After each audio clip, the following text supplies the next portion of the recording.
recording? It's going. Cool. Podcast number 4. How you doing, man? I'm good, man. How are you, man? Good. This is interviewless. This is just podcast chat. This is just me and Chris. Yep. The thanks. dream team. Yeah, so to say. Thank you Hall for... of Notes. Magnet and Steel. That's it. Kit and David Hasselhoff. Jonah Hill and Channing Tatum. Really? Not Michael Cera? Oh, well, I'm thinking 21 Jump Street. I'm thinking Superbad. Super bad. But But then then you we need a third for McLovin. Paul's just left. Does that make Paul McLovin? I mean, maybe. It would explain the vests. It would. Thank you to everyone who's been listening so far. Thank you to our interview guests so far. Hope you enjoyed Cass. Just learned so much with that dude. He is potentially one of the most rhythmically gifted drummers I think I've ever seen. Yeah, and I really hope that people start to get it with him, because I feel guys like that, man, they need the world to see how good they are. Having said that, he did mention that one of his videos is like 500,000 views. Oh yeah, just the 500,000, Like, you know. what? Like What? That's cray. So we decided that we would try and maybe take some questions from you guys and just see what comes up, see what we can talk about. yeah. Also, I'm going to prefix today, we are trying some different microphones, so if it sounds bonkers, apologies. Let us know as well. Yeah. These are super sensitive, so we're having to sit relatively far away from them so that we don't get horrendous popping and cracking. Yes. So Adam listed a bunch of questions, I think. Yeah, so if you guys don't know, or if you aren't in the know, we have a Facebook group called Drummers Only Forum. So in that we kind of shoot the shit a little bit, just kind of have a bit of a laugh, a bit of banter. But also I asked if people had any questions. I also did the same on our Instagram at Drummers Only UK. And yeah, so I think we're going to take a couple of the questions and maybe see if we can build a topic around it, or just answer some of these. Yeah, man. See what happens. Yeah, we'll do that. What's happened in the shop?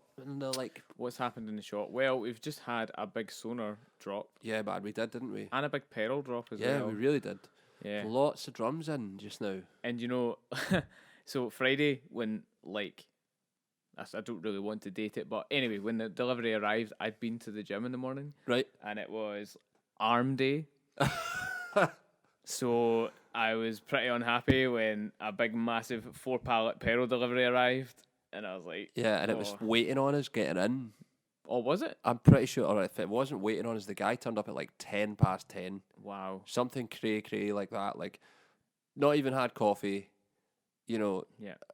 All still a bit like, hey, how's it going? Yeah. You know, morning introductions. And then this guy's like, 12 pallets, mate.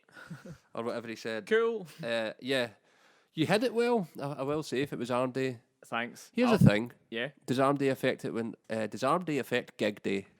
Do you know, because I'm quite a hard hitter, Right. I actually think I time my arm day, open and closed quotation marks, for a gig day so that I mellow out. Oh, okay. Yeah. There's strategy. That's my thinking. Purposefully? Yeah, like a little bit. So like obviously before I actually started practicing how I played, I was like arms McGee. Like I would just swing my arms around quite a lot. Nothing wrong with that. It's just I just thought like, yeah, rock band, let's do it. So get the arms involved. And when I started playing weddings, getting your arms involved isn't always the best thing for everyone else in the room.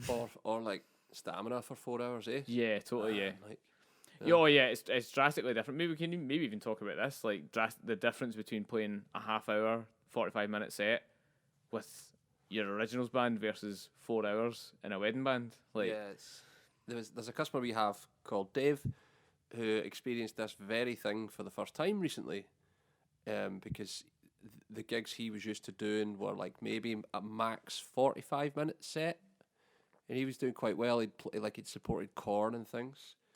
Wow. His band were on the verge, and then it went all Gavin and Stacey, and him and Smithy split up. He started playing wedding gigs and was like, damn, son. Yeah. It's a totally, like, I don't think anyone who's never played a wedding before, I don't think quite understands just how different it actually is. Mm-hmm. Like, if you're playing an originals band, like, people are there to see you. This is a slightly different aspect of it, but people are there to see you, but also, like, the stamina you need to have to be able to play for that length of time, like, it really takes a lot of people by surprise. It certainly took me by surprise when I first kind of went on the wedding scene. How did you find it when you got Adam? For those of you that don't know, Adam plays a Yamaha brass recording custom snare. Now, brass is loud, right? It just is one of those things. Did you have to change how hard you were hitting the drums because of the snare? Well, now, yes, but when I first got it, I just so happened to have a gig in a very large room where I had to hit it hard. Right. Well, I didn't have to hit it hard. I wanted to hit it hard, and it sounded great. But then I found that, like, if you're playing in a room that's basically like a small box, there's no way you can get away with playing a snare like that loud. Like, I would get sacked immediately. Do you tune it differently for those rooms? I do. So I do the old studio trick where I have 2 tension rods basically loose, so it's nice and fat. It gives me a kind of rounded kind of sound. I think with that drum, that tuning style works really well. Right. And it just mellows it out a lot. And I've also changed what sticks I use. Oh, okay. So I used to use 5B, Vicforce 5B. Right. And then I went down to 55A, and now I'm on 85A. Wow. So it's like... That's a big jump, bro. It's a big jump because for a bit of backstory, my old drum teacher said, man, you need to play... I used to play 2Bs. Like, on like every gig I played, I would play it with 2Bs. And, like, he would be like, man, if you play with heavier sticks, it just means that you're just going to improve and you're going to get better and you're going to get stronger and, like, you know, like, you're going to be able to handle a lot more. So I was like, oh, cool, I'm going to play with 2Bs. And, like, 5 years of playing with 2Bs meant I had Popeye arms, but then, like... I was like, man, I'm tearing through sticks as well because I'm hitting so hard. So do you still break sticks as much? I still break sticks, but because I guess I've kind of tricked myself by using a lighter stick, I inherently don't hit as hard. Right. I still hit hard, but like not as hard as what I used to. I think I'm just interviewing you. I know it's good. You play with bagpipes too, so is that got to do with the volume? A little bit.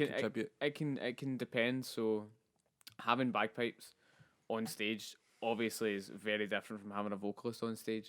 Bagpipes are like, I think they're an outside instrument.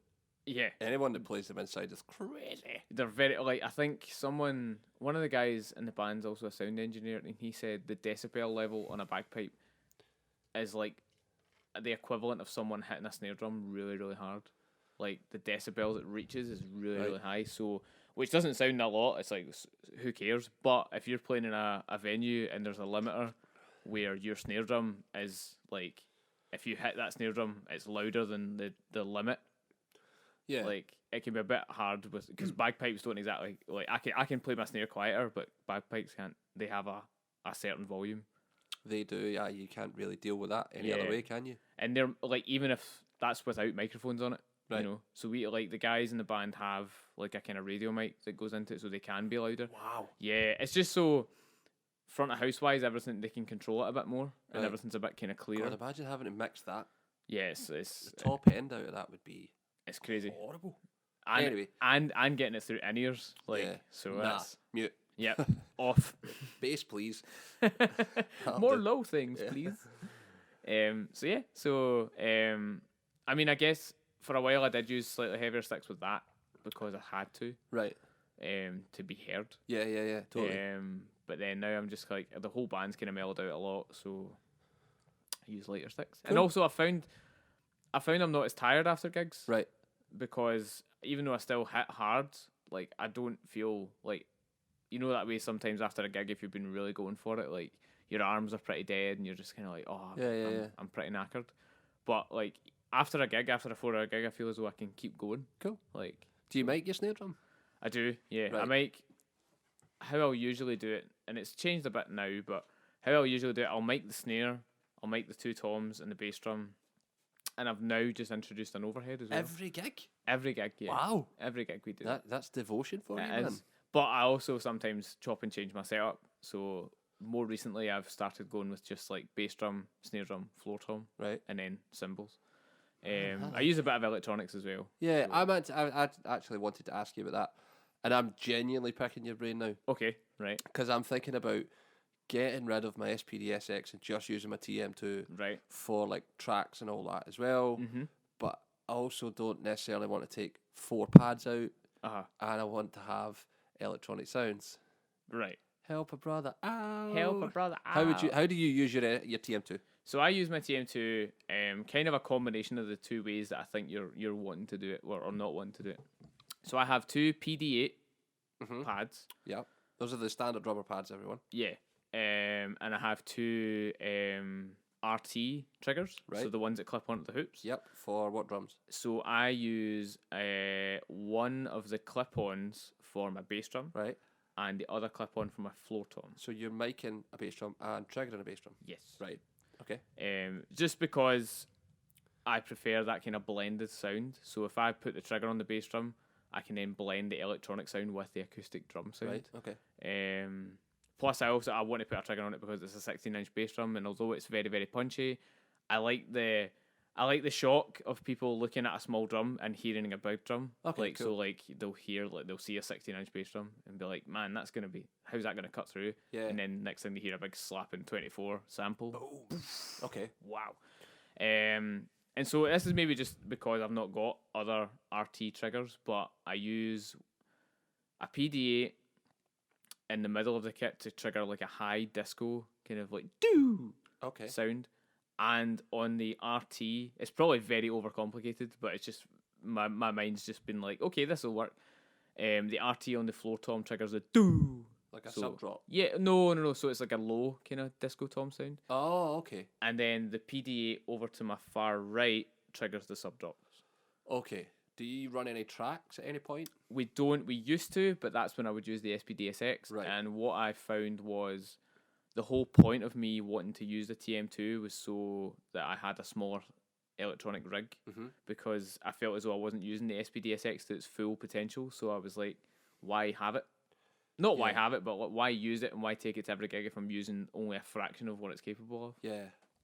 It's a funny one, isn't it? Because I've got loads of songs that we use tracks for, but we don't necessarily always play them. Yeah. So it's having it just in case. Yeah. And that's kind of getting on my nerves. Yeah. Well, it's just, like you say, it's another thing to pack. In my electronics case, I have an SPDSX, a TM2. I've got a Yamaha, like, kick trigger pad. Mm-hmm. I've got 3 triggers and a whole bunch of leads. Yeah. So, and I hardly ever set any of it up. Yeah. So I'm figuring Is it one out, of those things you look in the case when you're setting up for a gig and be like, Yeah, I think so. And I think I might just overhaul the whole lot and TM6 it or something. oh yeah, that can work. I've learned, wait till you hear this, right? Mike from Roland, who's the product specialist, was in the shop recently, and I didn't know this because I haven't nerded out on the TM6 enough, right? But if you make a backing track and you make a click track and you name them the same, but just so say you do, let's pick a song. Stuck in the middle. Stuck in the middle, right? For whatever reason, we're backing track is stuck in the middle, but you write stuck in the middle click. When you hit one pad, it'll trigger the click as well. Oh, It does it automatically. so you don't have to pad link it? No, it'll just run it automatically. Oh man, Is that not wow. so smart? Yeah, it's really clever. Because the one thing about the TM2 that I didn't like was you can't pad link them. So if I was playing tracks, I would have to trigger both pads at the same time. And if you flam that bad boy, Yeah, it's gonna be. know what I mean? Yeah. You know, so if you're like like even if you're like a millisecond out, it's going to wind you up. Yeah. You know, and you've got to count the band in, and they start, and then the backing track starts like a quaver later. Yeah. And it's like, oh man, you're playing everything. And there's like, no dead switch on a TM2. There is if you press. You need to press 2 buttons together at the same time. Yeah. But like with you can set the SPDSX up so you hit a pad and it starts, and it stops it. Oh yeah. And it has the all sound off button. So if you set it up in a way where you can't quickly reach those 2 buttons because you're an umpty, do you know what I mean? It just felt a little bit like I'm maybe trying to hack it and use it for something that it's not supposed to be used for. Maybe because I was gonna say like obviously that's why the TM2 is a thing, because it can obviously has less capabilities than an SPDSX, but it still gives you the functionality and to an extent. Like you can obviously. Well, I trigger think things. I think you actually can set it up so if you hit one pad, it'll stop it. Yeah. There's going to be a Rolodex expert out there corrects me on this. Yeah. But anyway, if it had a pad link where Yeah. you hit one pad and two start, That would be good. it would be good. Yeah. But it doesn't. So okay. So, so never mind. Yeah, but it's just interesting to ask you how you set yours up because it's such a big feature, and you've made it quite known that it's a big feature about your drums. I love it. Yeah, I like. I think some people can be pretty on the fence about going the whole hybrid thing. I hesitate to use the term hybrid because that is its official coined term, but I don't know if it is. Like, I just think it's been able to expand what you already want to do, and I think a lot of bands now, especially now that it's more available, are getting really quite creative with it. Yeah, I mean, I don't know that there's anybody in that are, there's not a stadium gig without these things. Oh, totally, yeah. Totally. Even U2 and all that, I've got electronics somewhere. Yeah. Because some of their back catalogue will have kind of electronic sounds. If you think of like Beautiful Day or something, all that kind of drum stuff at the top of the song is all electronic sounds. So, excuse me, big bands are using them. Yeah. And like not even just for like musical things. Like Coldplay use it to run their lighting rig. They do. This is crazy. Like, No, that's fascinating. I maybe have to reevaluate how I do it. So how do you put any triggers on your actual drums? Sometimes. But what drums do you put it on? If I was going to trigger anything, it would always be the bass drum. The snare drum from time to time, and then I would have external pads for claps. Right, okay. And that kind of thing. Or percussion-y sounds. Like, I use a vibroslap on 9 to 5. Brilliant. Because 9 to 5 has a vibroslap on it. So it does, yeah. So, and it's like very overlooked. Yeah, and the TM2 has a vibroslap sound, so I would use it on that. Dan. Yeah, totally. Brilliant. But I was finding I maybe need to get the box fixed actually, because depending on what kit I was selected on determined how the trigger behaved when the settings were the same.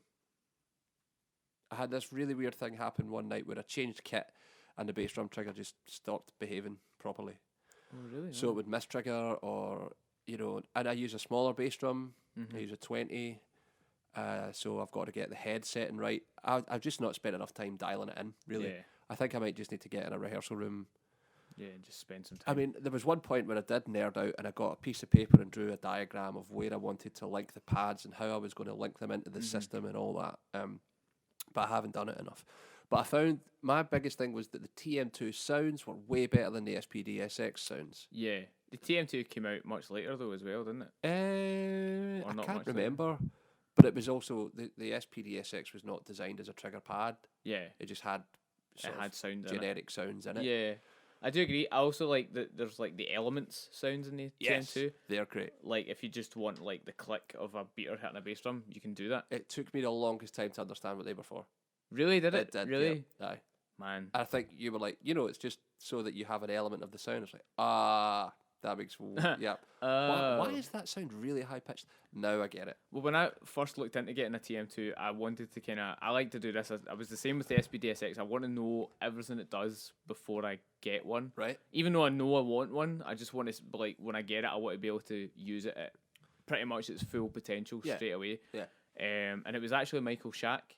He has a great video on how to use the TM2 effectively, because obviously, like, he's Mr. Roland practically, like. And there's a few of his great videos, and when he talked about the element sounds and the ways you can combine it around the drum kit, it's really quite fascinating. We'll link that video. I will. Yeah, we'll do that. I'll have to find it. Yeah, totally. But it's great. Yeah, I feel like that's probably the best way to do it, just to go deep. But it scares some people, I think. It can be quite intimidating, especially if you've never done it before. I think maybe even the TM1, the new TM1, is a great way to start. You're right, man. Like total gateway. Yeah. Total gateway. What do you think about the whole mesh electronic hybrid thing? You get mesh heads on your kit and electronics. I think I've never actually, I tell a lie. I've tried it once. I've tried it one time, and it was with my old band. We did a cover of Take On Me. Right. And I wanted that, like, really, that the snare sample in that. It's like a proper, like, gated, it's like an 808. It's like a really, like, just very over engineered snare sound. But I thought that's great. I want to use that. So I had, because at that point in time, I didn't have any like clip on triggers. I got an old snare drum, got a silent stroke head, put that on it, and then I can't remember how I wired it to the drum. But basically, I turned it into a trigger with my SPD-SX, and just to get that sound, and it worked really, really well. But I just think my creation, my Frankenstein thing, just wasn't built very well, so it couldn't handle it. But it was like for a while, I was like, "This is really cool. I've got a side snare, but it's not really a side snare." I think people have to understand that when you put a mesh head on a drum, and you put one trigger on that drum, it's not going to behave like an electronic kit.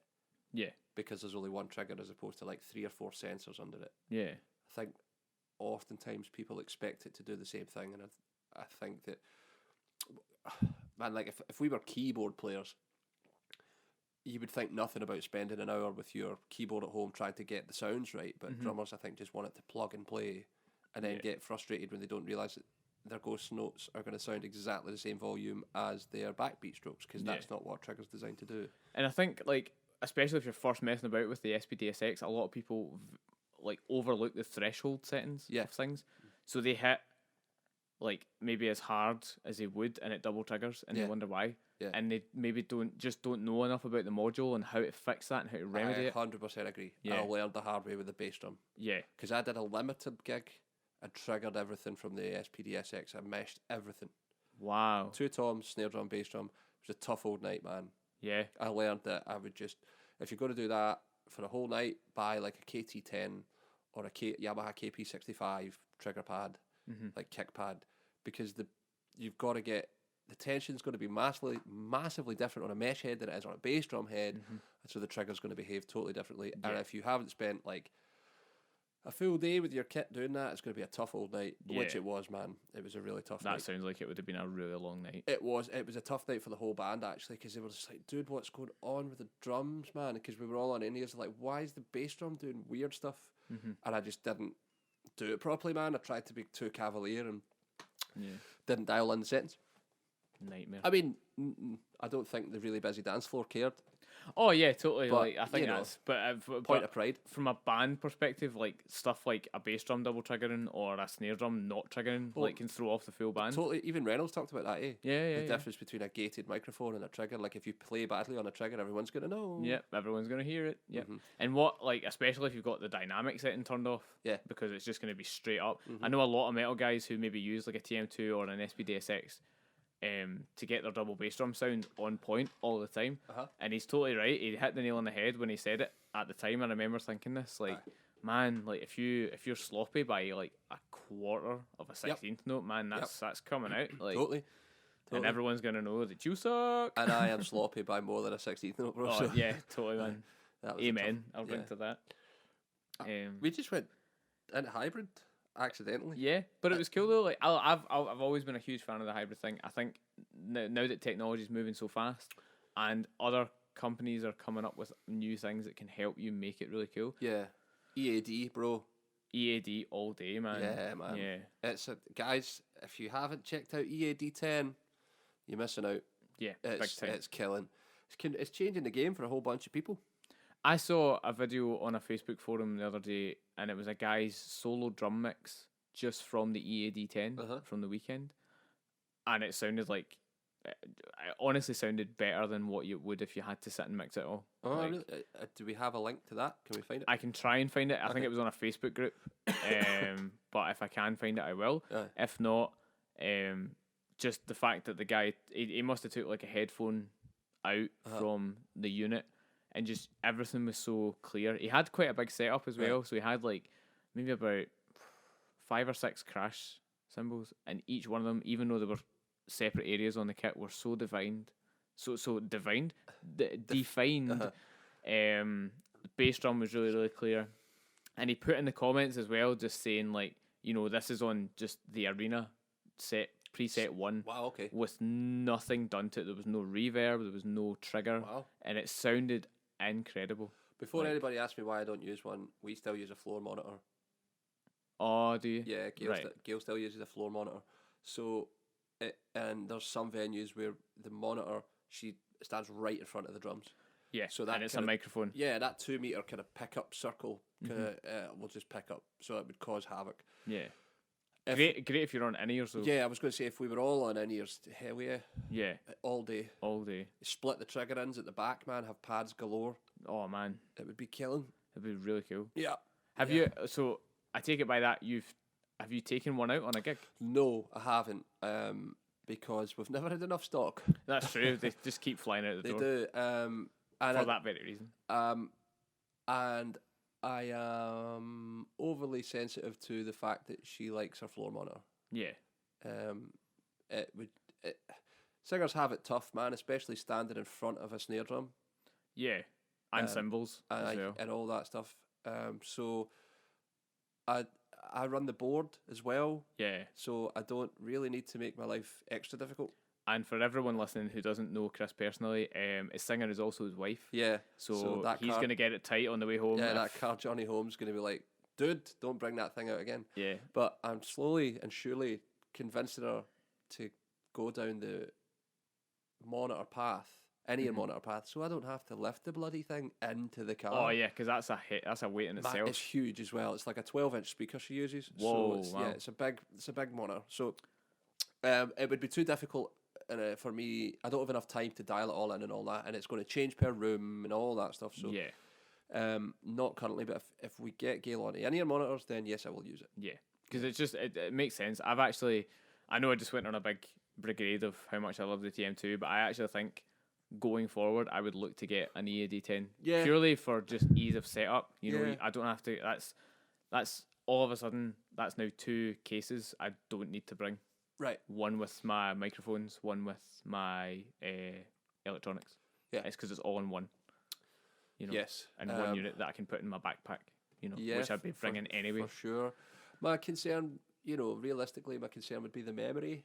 That's about the only thing. If I've got to run tracks and samples. Right. Okay. Because there's not enough memory, I don't think. But if I have a USB stick, then I'm sure you can just launch it from there. Is that right? I think so. Yeah. Or my phone. You know, the best man to ask about all this is Simon Edgus. Yeah, the best man to ask is Simon Edgus. Yeah. I'm so gutted I missed the demo.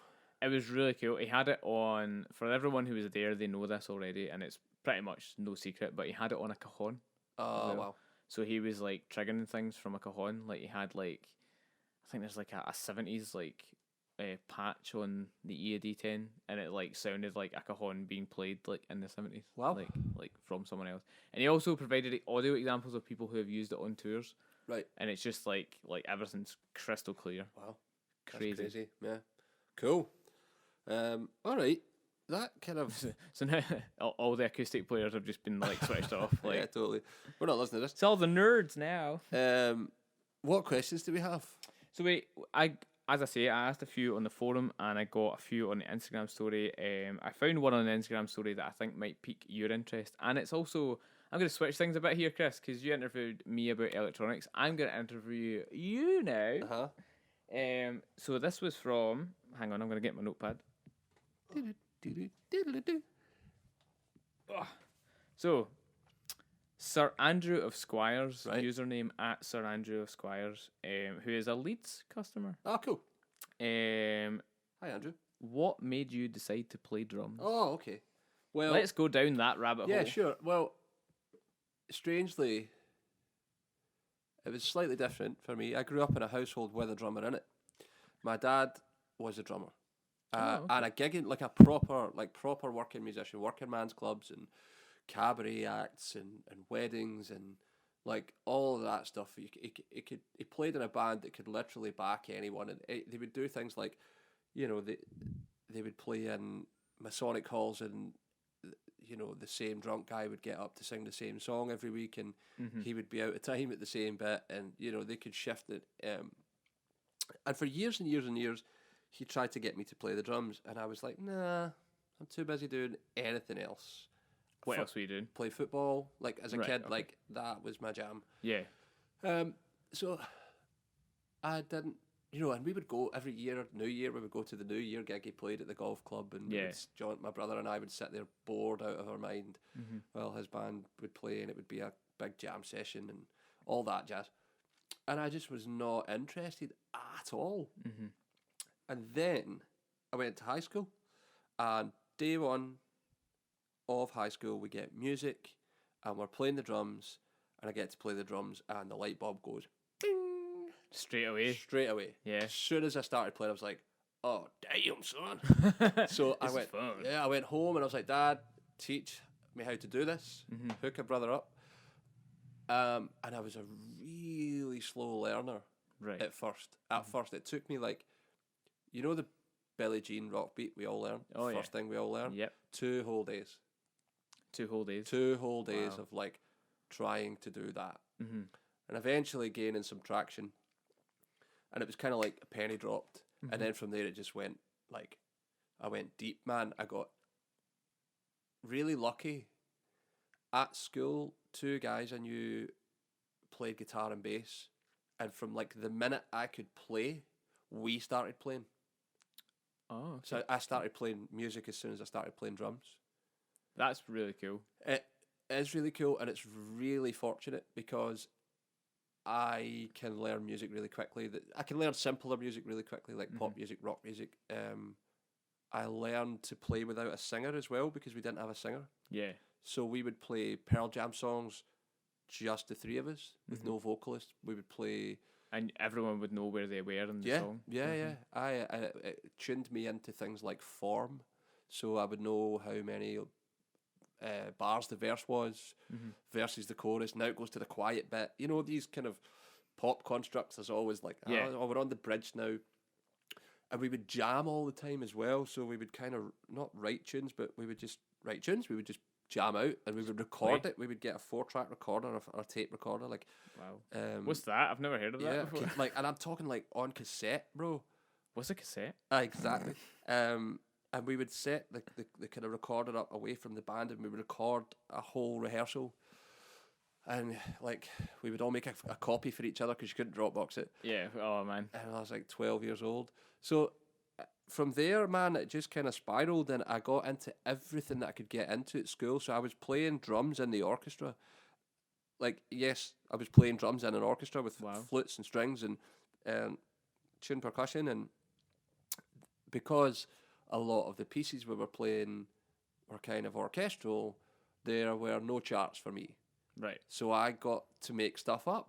Sweet. Improv. Totally. Which is how I learned to listen. And how I learned to try and kind of be creative.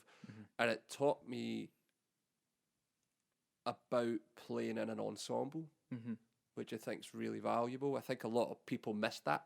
Yeah. They don't get it, and schools are not necessarily set up for it. And then by the time the 6th year rolled round, I was playing in the brass band, which was ever so slightly different because the brass band teacher was all about the chart. Right. So I couldn't read. I hadn't been taught how to read. I could get like I was doing all the exams and all that stuff. Yeah, you could get by. Yeah. I would learn the arrangement quickly. Uh-huh. So I knew when it would go to this bit, and I knew what fills to play and all that. Yeah.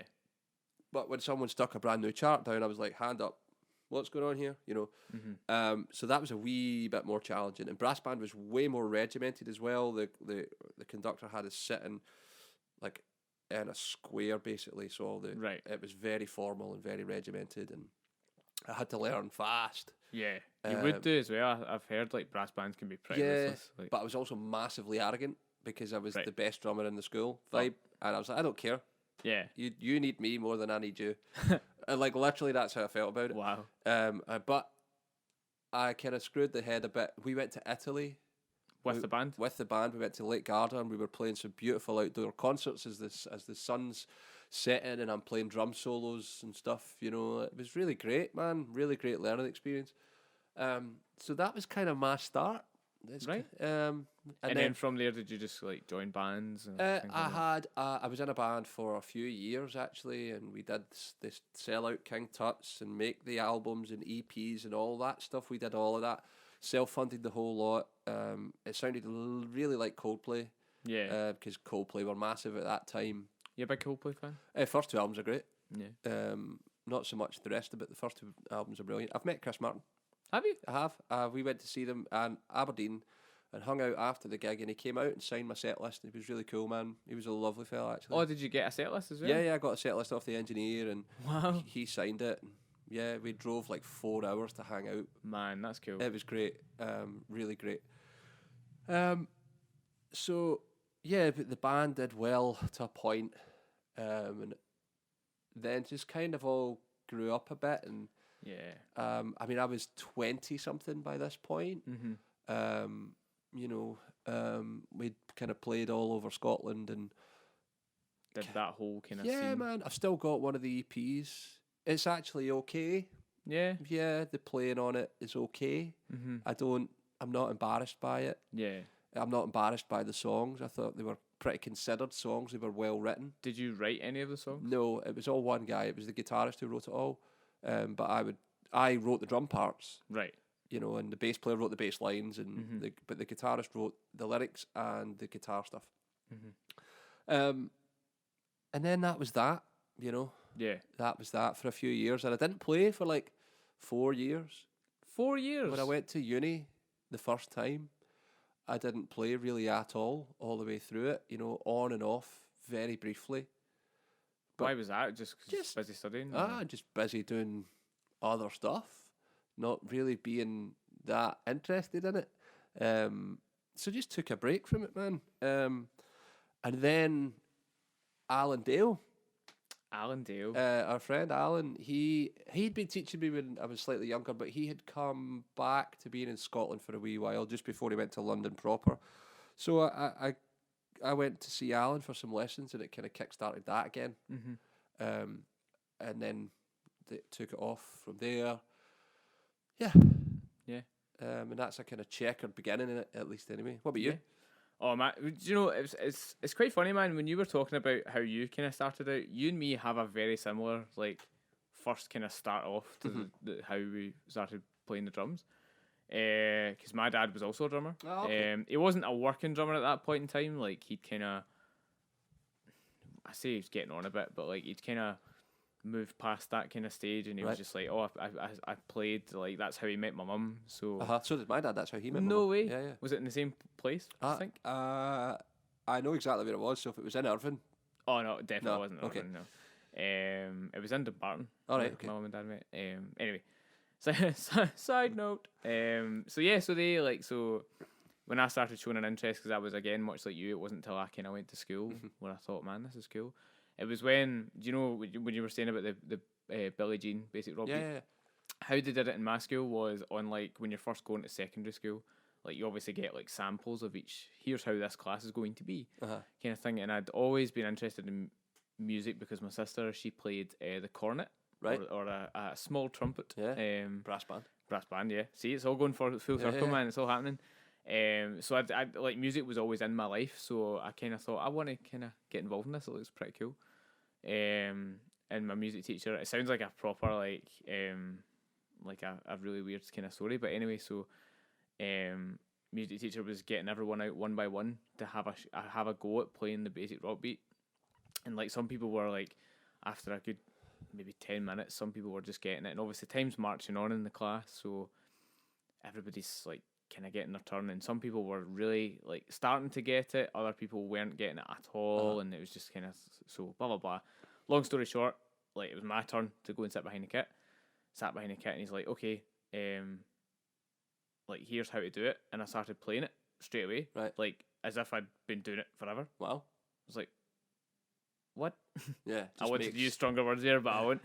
And I was like it clicked Right. again. Like a light kind of went off, and I was like, man, this feels comfortable. Like Cool. this feels fun, and it's weird, man. Like I even feel this now when I'm playing. Like nothing else matters. Yeah. In that moment, because you're so focused on like I want to do this, and from there, so I just kind of thought this is what I want to do. So pretty much. Like, that was, like, not even first year in high school. Everything else went out the window, like, amazing. straight away. Yeah. It's like, man, I want to do this. And obviously, this was at the time where YouTube was starting to kind of come around a little bit. Not really.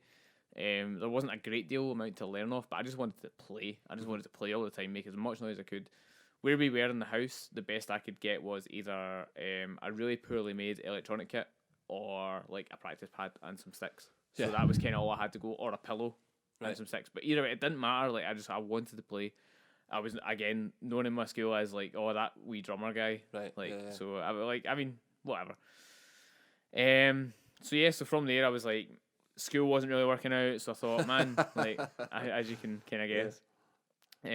So I thought, but I want to like keep doing this, and I had like aspirations of going to uni and studying it further, Right. which didn't quite work out. So I ended up going to college, and I thought, this will be cool because it's a performance course, all that kind of thing. I had a great teacher named Scott Cowie, Tippy Hedron, or Yvonne Tipping is her real name. Oh no, I've let the secret out. Oh no, and a bunch of people I met through that who I'm still like amazing pals with now, who have helped, much like yourself, like they've helped shape how I am as a drummer because we all just wanted to get in a room and make noise together, and eventually that started becoming songs, and you know, again doing the whole touring thing. And one of my first tours was in like 2012, where we were supporting a band who just got signed. Like they were on tour with McFly and all that. Oh wow! And we supported the band that was supporting them. So in our mind, we were like, "This is pretty cool." Like, like what is it? So so we did all that kind of thing, and and then obviously, as you say, the things move on. You grow up, and like start getting involved in other things. So, but I wanted to keep playing, so that's when like the whole idea of like, I can make money doing this as well. Yeah, you know. So like then joining the wedding band and things. Yeah. So that was obviously a very summarised version of my drumming career. Totally. But I think it's funny, man. I don't know about you, but well, I guess maybe it's not because your dad wasn't working like mine was at the time. But it's totally normal to bring your drums over the door at 2 a.m. Yeah, like people bringing gear home after work. That's totally normal to me. It's really straight. Like I've got vivid memories of being woken up because the band are bringing drums in. Yeah. Do you know what I mean? We're all loading gear back into the house, which is why I don't rag on those gigs. Like I have no problem with those gigs. A lot of people do because they're not necessarily the most creative or they're not getting to do their thing. I just treat it as it's just playing the drums. Yeah, you know. So I think a lot of people don't see it as very glamorous. No, because it's going to work. Yeah, exactly. Yeah, you know, like, but that's okay. Of course, because much like yourself, I see that as an excuse to play my drums for 4 hours. Totally. Every week, you know. And it's like you probably, even though you're playing, like it's the whole repetition thing, innit? You're playing more, so you're gonna obviously get better the more you play. Yeah, it's just what it is, man. I don't even think about it actually. Yeah. It's not like I analyse it too heavily because I still like. I went to uni to study it eventually, you know, and I've done creative things. I've made albums and I've written all my own music. And, you know, when I came out of uni, I had 3 albums released in the 1 year. That's mental. Like, one of them was I released my own, like, jazz rock thing. Yeah. One of them was with a band called Hercules Mandarin. And then one of them was with a band called Driven by Harness. So literally the year I came out, I released more records than most people that I know. Yeah. So it's not like that wasn't a thing. You know, it's still around, and I still do the kind of connected thing from time to time. The other two have kind of taken a wee bit of a back seat. I've actually passed the Driven by Harness gig on now, which is a shame, but it was just getting too much to do with everything. Yeah. And I really like that music, so go check them out. And the totally, and the Hercules Band thing, I really like that music as well. That was slightly different. I got to write music in that band, like guitar based music. So yeah, it's not like I don't tick the creative box. Yeah. But I certainly don't rag on doing the other stuff either. Yeah, totally. I think it's like, I just see it as like, you could be working in like McDonald's, or something, doing something else on a Saturday night when you really want to be playing drums. Yeah, and it's like wedding gigs or function gig, whatever. Yeah. Like you can be doing that stuff. Yeah. And be getting probably paid more and actually having fun. Yeah. Like. Yeah, you know. Like I said before, I think I talked about this before, but it's just about putting it in its box. You know, it's just about understanding exactly what it is, rather than being like, "Oh, I'm not doing this. And it's crap." It's just what it is, man. Yeah, it's just playing, have fun. Yeah, might as well enjoy it. Like, totally, man. And there's like, there's actually a lot of songs playing in the wedding band set that this is going very full circle. I love it, Circle of Life. I like. There's a lot of band. Like I've discovered a lot of bands from playing in function bands. Yeah. You know, like Probs. I've discovered that I actually really enjoy ABBA. Because they're great. Because they're amazing. Yeah. Totally. There you go. And it's not all cheese, man. We play some rock and roll if we want. You know, we play stuff we like. So. And there's now the trend of, because brides and grooms are like similar ages to us, it's all music that we all grew up listening to. So you're now getting the wedding bands. The 90s are a massive thing now. If you they are. You know? Like you're getting, but like people requesting Blink-182 songs. Yeah, totally. You know, or like Steps, which not always a bad thing. Andrew, thank you for the question. Tell us how you started, bro. Yes, let us know. Yeah. Shall we do another question? I go. Let's see. Guys, the other thing about this is if we were to answer all these, it may take us about 5 hours. Yes. So we might do a couple of casts on this stuff. Yeah. I think like this won't be the first time we'll visit a topic like this, because I know a lot of people have asked us about things in the shop, and we've maybe taken some time then and thinking like this would be a really good podcast chat. So Ken Yip. Oh, hi Ken. I love Ken, man. He's great. Ken's so cool. Yeah, he's awesome. Ken asks if you could talk a little bit about health, fitness, and protecting your ears. Well, Ken, my old man lost his hearing, bro. He ended up with a hearing aid for years and years and years. Without, did he really? He did, Actuals, Jolly Boy John, for real. He ended up wearing a hearing aid. No one else is going to understand that unless they've so. Because the cymbals, bro, and the snare drum will do horrendous things to your hearing if you're not careful. Mm-hmm. So, my understanding is that your ears can take about 25 minutes of like sustained volume, right? So if you think about you're doing that for, you multiply by 8 if you're doing a long gig. It's roughly what you're putting your ears through. You need to protect that, man. Yeah. The top end will start to go before anything else, and then before you know it, you're wearing a hearing aid to talk to your grandkids, like for real. So, buy earplugs, buy in-ear monitors, buy whatever it takes so that you don't hurt yourself. And also, just where you said in-ear monitors there, like, even then, like, be cautious, because that's now, think about it, all the frequencies that you're blocking out with in-ear monitors are now getting driven directly into your ears. Yeah, so lower the volume of everything. Yeah. Lower the volume of your playing, lower the volume of the band if you can, lower everything. Yeah. Like, just make things adaptable to you, to where you're not hurting yourself or others. Yeah, really, for sure.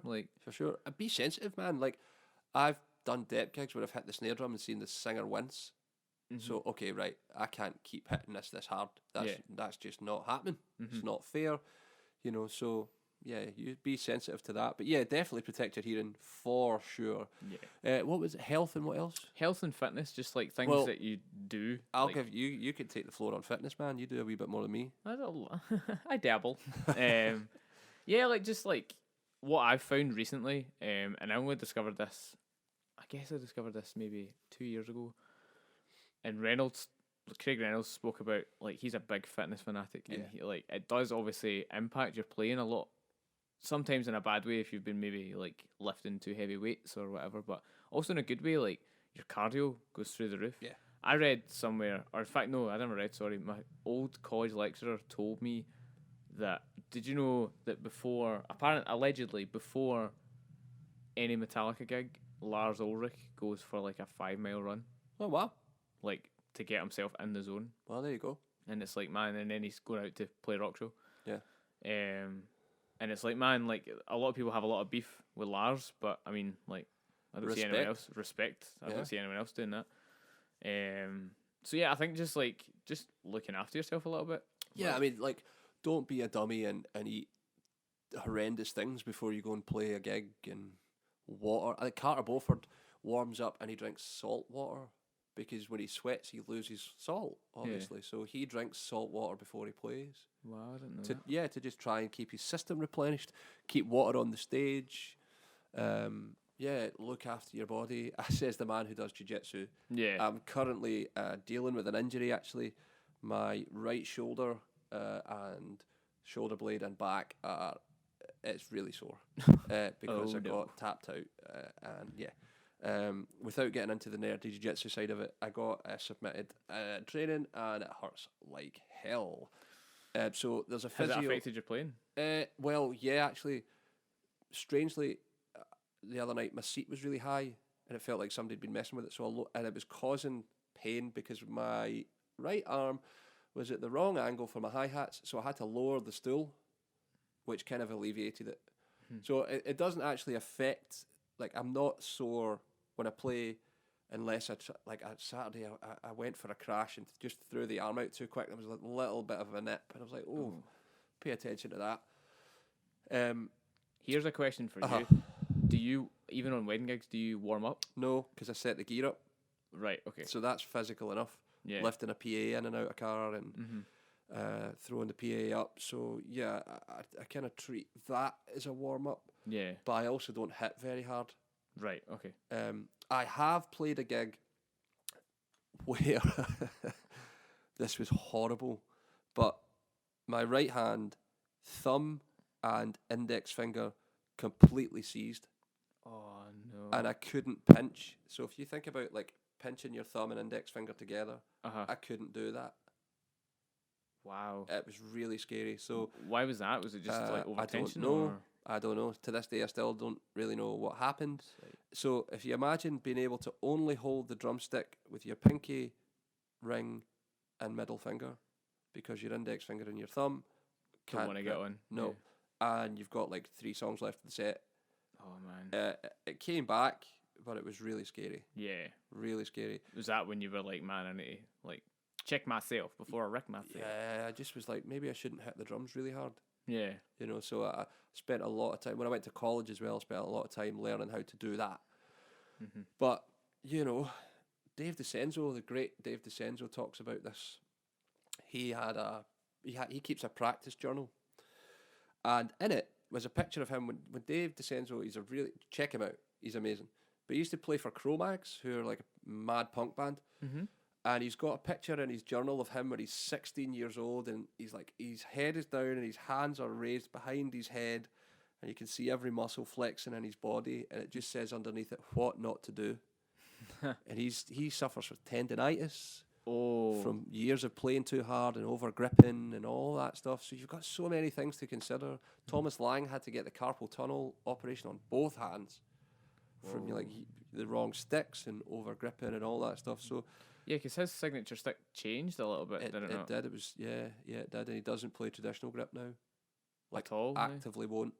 Wow. You know, so you can see it. Mike Dolbear did the story, and you can see the scars on his arms from his operation and all that. So yeah, health and all that's really important. You know, there's a lot to check into, making sure that your hips, when you're sitting, your hips are above your knees, so that you don't take all the weight onto your lower back. Vinny used to cut the legs off his stool. He used to cut them down, because his stool wouldn't go low enough, and one night had to get helped off the stool. He couldn't actually physically stand up. His back had seized up. Whoa. So all that stuff, man, you know, you've got to look after all of that. So hips above the knees, keep the head up. I've got a really bad habit of putting my neck down. It's really bad for you. Yeah. So keeping good posture, eating well, not caning it on the beer, you know, making sure your drums are set up ergonomically. So like I learned this as well. This is something that Chris actually taught me at the start of the year. Yeah, so and it's made a world of difference. So take everything away, right? Strip your whole kit down, take it all away, sit on the stool at a height that you think is right, and just put your feet down and don't move them, right? And that's like, let your body land where it wants to naturally land, and then from there you put the pedals under your feet, right? And that's where they set up. Then you put the snare drum in, and you shut your eyes, and you sort of hit the snare drum and stop. And where the stick lands is like where you put the drum, so that the bead of the stick lands in the middle of the head. That's kind of roughly where you put that's not roughly, that's exactly where you put the drum. And you do that for everything else, all the crashes, ride, toms, floor tom, the whole bit. Set your kit up like that, and I guarantee A, it'll look really different, and B, you'll play better. Because everything will flow. Yeah. Did it work? Flow like the TV show. Sorry. Another obscure movie reference. It did actually work for me a lot, because what I found was I was so used to, because I've seen it so many times on stages, of having the bass drum be flat against the audience. Yep. And so then you sit twisted. Yeah, I found that my right foot wasn't like facing out the way; it was more curved in. Yep. And that made I used to wonder why I would finish gigs and like my right leg would be killing me, because I just wasn't set up properly. Same with my wrist. I would always just hit that way when you go to hit like the snare and you just hit the rim. Yep. I do that all the time. Yep. Totally. I don't do it as much now, but yeah, man. Like it still happens obviously. Yeah, like everything just, Chris is totally right. If you set up your kit like this, like you looking at it, it'll be like, that looks outrageous. Yeah. But then as soon as you play it, it's like, whoa. This is 10 times easier. As soon as you can get round the drums and do your fill-ins with no problem, you're like, okay, there's something in this, you know. So yeah. Cool. Thanks, Ken. Ken. Oh, I need to phone Ken. Actually, he's got some gear in the shop. Oh, Yeah, he's waiting on some. he's waiting some very nice goodies. Mm. That was What we got next? How many more questions do you want to take? How long have we been talking? Almost for an hour. or Okay, so like one more maybe. yeah. The best way to cook an omelette Well, I don't eat eggs, so in the bin. in the bin. Wow, brutal. Disagree, but okay. Will you tell me? Just cook it. Do you Eat put it. ham in it? I sometimes put some ham in it, some cheese. Mushrooms wouldn't go amiss sometimes. What else? See, after you've cooked it, do you Yeah. bake it at all? My dad does that way. Right. I don't. I like whatever way gets it from the frying pan to my belly quick enough. Like that's how I roll. Okay. Let's see. This is a very geeky question, Okay. potentially for you as well. Again. Charlie Smith. Uh-huh. Hi, Charlie. Hi, Charlie. It would be interesting to discuss the difference hoops make to drums, single flange versus triple flange versus die cast versus other hybrid like DW true hoops or oddities like the S hoop. Massive is the answer. Well, that's all we got time for. Anything metal on a shell adds weight, right? So what that does to the sound is phenomenal, actually. I actually wrote a blog post about this recently, maybe about 2 years ago. So, yeah, dead recent. But hoops, heads and wires on a snare drum. But, yeah, the anything that adds downward pressure will change dramatically how it all behaves. So going from lightest to heaviest, it'll be like single flange, triple flange, die cast. The DW stuff's kind of on the die cast spectrum, and S hoop is kind of a halfway house.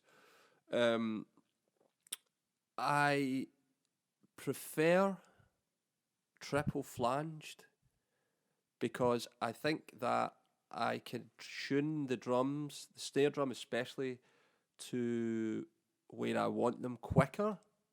If you have a die cast hoop on a snare drum, the incremental difference turning the key makes is unbelievable. Like, unbelievable. You can completely change the sound of a drum by just like the slightest turn on each lug. But with a triple flange, you get a little bit more wiggle room. You can turn them, you can turn the key wider or longer, and it won't make as much of a difference. Having said that, sometimes I played Gail's drum actually on Saturday night. She's got a full rud Sonar signature. I got die cast hoops on it, and my goodness gracious me, what a sound this thing makes! Really? Yeah. Yeah, it's a chrome over brass Oh, it's chrome over brass. with a snare weight on it, and it sounds mega. Wow. Because the hoops just give you the greatest rim shot, man. Yeah. So it's horses for courses. But yeah, it will make a huge difference, man. Huge difference. I know that brands like Gretsch use die-cast on pretty much all their pro drums. Yeah. Renown. Hybrid Maple's got die-cast. Well, here's the thing, though. Nerd alert. Yamaha use aluminium die-cast, right? So Okay. their die-cast hoops are technically lighter. Mm-hmm. It's all about resonance, baby. Yeah. So their die-cast hoops will give you more resonance. So yeah, it's a funny one. But yeah, die-cast will make a huge difference. Yeah. Mm-hmm. The drum kit I have is a Sonar Vintage series, and they have what they call the Super Profile hoop, which is a rounded over triple flanged. It's a vintage look. It gives you a hell of a rim click, like a side stick sound, but is really open and responsive. I love them. But yeah, they will make a big difference. Yeah. Yeah. Same as heads, man. Yeah. The heavier the head, the lower the sound. What's your favourite heads to put on your vintage? Ambassadors. I tried Emperors because for years that's what I played, but because the kit has rounded overbearing edges, it just killed too much of the tone. Right. Okay. So Ambassadors just brought the kit back to life. Okay. I've got Per Stroke 3 on the bass drum, and I've got a controlled sound on the snare. I recently put a Diplomat snare side on, but I don't like it Right. Why do you not like it? because it's too thin, and the drums sounded better with an Ambassador weight hazy on it. Right. So I'm going to change it back. Okay. It's just a preference for me. Yeah. Uh, It's mainly why we stock Ambassador snare sides as well, because a lot of people come in and ask for Diplomat resonant sides, and it changes the characteristics of the drum. Oh, it did it way more than I was expecting, actually. Yeah. Way more than I was expecting. And I was like, man, this sounded way better a minute ago. Yeah. But I've paid for it now, so Yeah. I'm going to play it for a wee while. It changes the way the wires behave. Mm-hmm. Sorry, Charlie, we're slightly off topic. But it changes the way the wires respond. It changes the way the drum responds, all that stuff. So I much prefer it with a ambassador weight. You ever tried an S-hoop? Just going back to what Charlie was saying. On the Gavin Harrison drum I have, yeah. And again, like, hell of a side stick, hell of a rim shot, you know. So Even, have you heard, like, the 12? Yes. Like, Gavin, oh man. Even that drum alone, it can sound fat, it can sound really, really snappy. It's just, it's honestly, out of all the 12-inch snares I've heard, which isn't a lot, granted, but it's very, very versatile. Yeah, man, it's got way more body than you expect, eh? Totally, yeah. It sounds like Gavin. Yeah, yeah. Someone was talking about this. Jeff Davenport was in actually picking his drum up because he'd left his 12-inch Gavin Harrison snare here by accident. And we were talking about, you know, how well it's designed, you know, because Gavin plays really, really loud or really, really quietly. Like there's no in between. Not really, you know. So when he's ghosting, it's really quiet, but when he's backbeating, and that drum's set up to do that. I think that hoop helps that. I think the head helps it because it's a controlled sound head he uses, and the O-rings that he puts on the drum, that kind of thing. Yeah. So yeah, but yeah, to answer you, man, hoops will make a massive difference. Yeah, you know. And of course, it's maybe not the most budget friendly thing to do, but experiment with it. Like, find out what happens. It doesn't have to be expensive. Tama, I've got a whole range of hoops that we have in stock. It doesn't have to be a massive expense to change. I mean, that's one way that you will get a new snare sound for sure, man. Yeah. If you can't afford to buy a new drum, buy some new hoops. You know, try it out. Yeah, totally. I've got some die-cast hoops. I might put some on my vintage. Yeah. See what it sounds like. I probably won't like it, but you know, at least I gave it a shot. You've got the option, You can say afterwards what you thought about it. Yeah, that might be an interesting podcast chat. Okay, I'll do it. Do it. I will. Do it on a gig. Okay. Will that do us for now? Yeah, I think so, man. I think there's plenty there. Yeah, if anybody has anything else that they want to hear, we'll address more questions, you know, because you guys have put a bunch out. So yeah, we've got a few questions there. We didn't want to answer them all in one episode because, as Chris said at the start, it would be like 8 hours long, and we both have families. Yeah, we do. And so do you guys. And like, do you know, there's a drumming podcast that I was on one time, and the Drum Gab. The Drum Gab, yes, Seamus. And he did an episode that was 10 hours long. What? Yep. Who with? For his 100th episode. So this was the episode that I was on. Right. And the idea being that he wanted to interview a good few people and have like multiple people on this episode. So it ended up being over 10 hours long. Did anybody listen to it? Yeah, yeah. Oh, really? Like people like, wow, I listened to it. It took a long time, but like a week. Yeah, like it's like if you want to listen to something, it's good for long drives, right? Like so that kind of thing. Like if you're going on like a 3-4 hour drive, you can listen to like 3 or 4 different interviews, and you'd think after 10 hours, like 10 hours sounds like a lot, but it's like 12 or something different people. Wow! So you're getting a different perspective every like hour or so. Maybe we should do a marathon. Let's do it. Yeah, yeah. But yeah, thanks guys. We'll sign off for today.